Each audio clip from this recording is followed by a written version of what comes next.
Au niveau de la force sécurité et protection, oui, effectivement, il y a une bonne cohésion, il y a une bonne intégration et il y a un grand esprit de camaraderie et c'est ce que j'apprécie fortement. Quand je suis rentré, on buvait les paroles des anciens qui avaient fait énormément de choses aussi avant et on n'oublie pas le travail qui a été fait. Ce qui m'a donné envie, c'est quand j'avais 10 ans, l'assaut à Marignane. Quand j'ai vu ça, pour moi c'était ce que je voulais faire, c'était le déclic, quoi. Moi j'avais qu'une idée en tête, c'était rentrer au GIGN.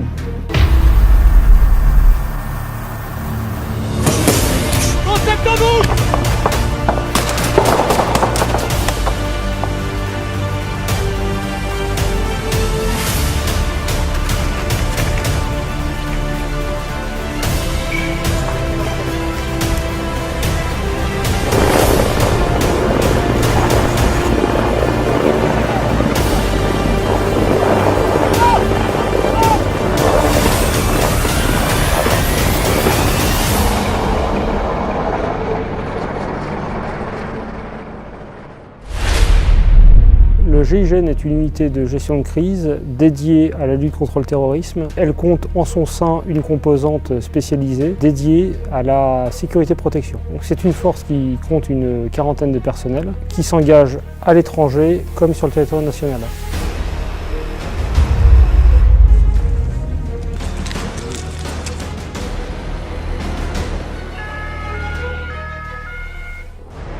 Moi, j'aime bien la diversité des missions, donc que ce soit en métropole ou à l'étranger. Ça reste de la protection de personnalité, mais il y a différents types de protection.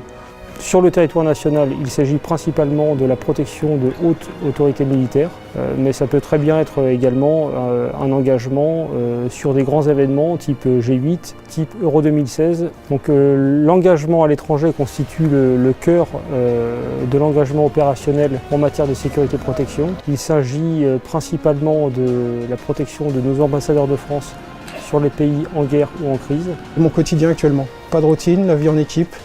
Des missions variées, beaucoup de responsabilités, un panel de missions énorme, que ce soit à l'étranger, en France, avec des autorités civiles et militaires, des missions très diversifiées. Alors ce qui me plaît dans mes missions aujourd'hui, c'est tous les déplacements à l'étranger qu'on réalise au cours de l'année et où on est totalement autonome sur place. On doit gérer tout ce qui est véhicule, infirmerie, transmission, on n'a aucune aide extérieure. Donc on est supposé répondre à toutes les situations qui sont par définition imprévues et nouvelles. Ça se retranscrit sur nos effectifs, sur notre équipement. On peut très bien partir en binôme, faire un audit au fin fond de l'Afrique, sans armes parfois.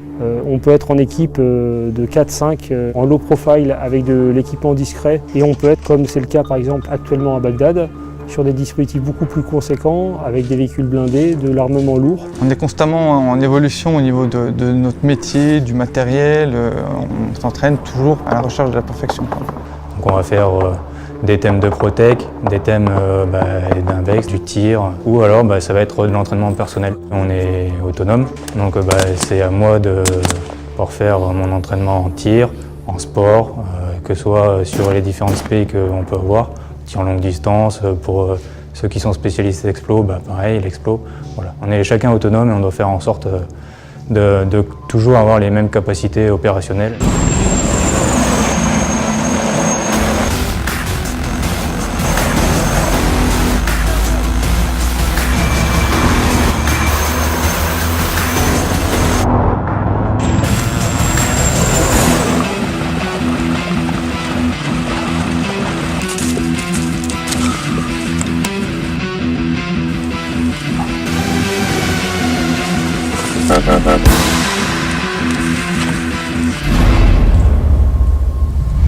Donc on sait tous que les tests sont difficiles et exigeants, mais c'est normal, parce qu'après, lorsqu'on est en petites équipes, il faut qu'on puisse compter les uns sur les autres.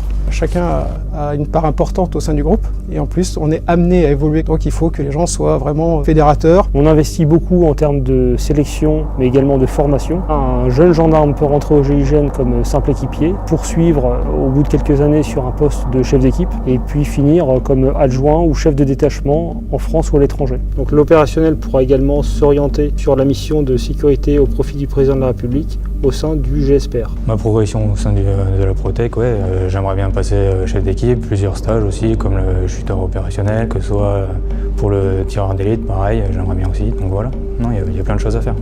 Le GIGN, c'est une unité qui a besoin de recruter. On dégage, on dégage.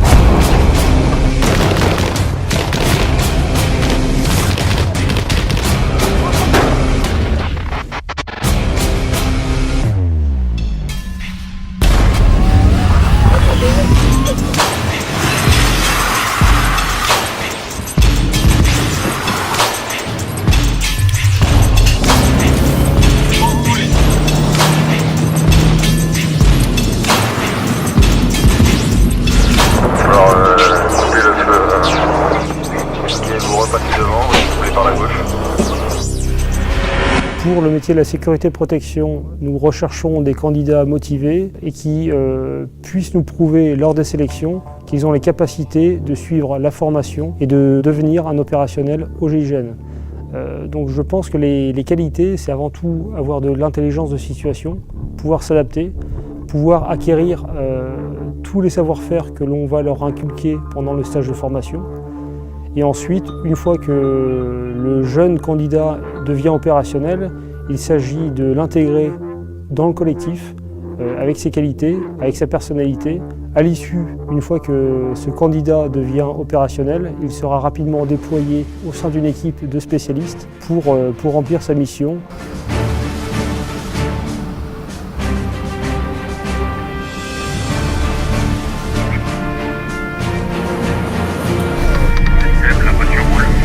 Ouais, c'est bien, je vais rester derrière.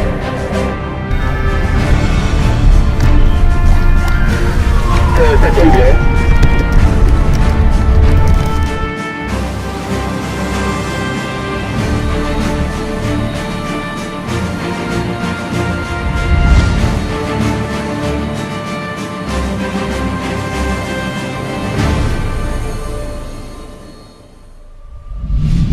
Moi maintenant, ça fait 10 ans que je fais ce métier.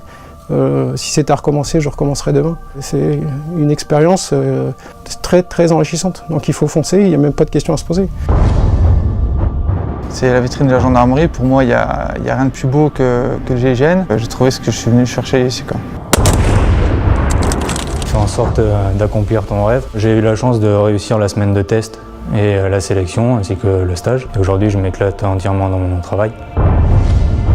La première chose, c'est d'oser. La seconde chose, c'est de s'entraîner. J'ai envie de dire, le GIGN a besoin de vous.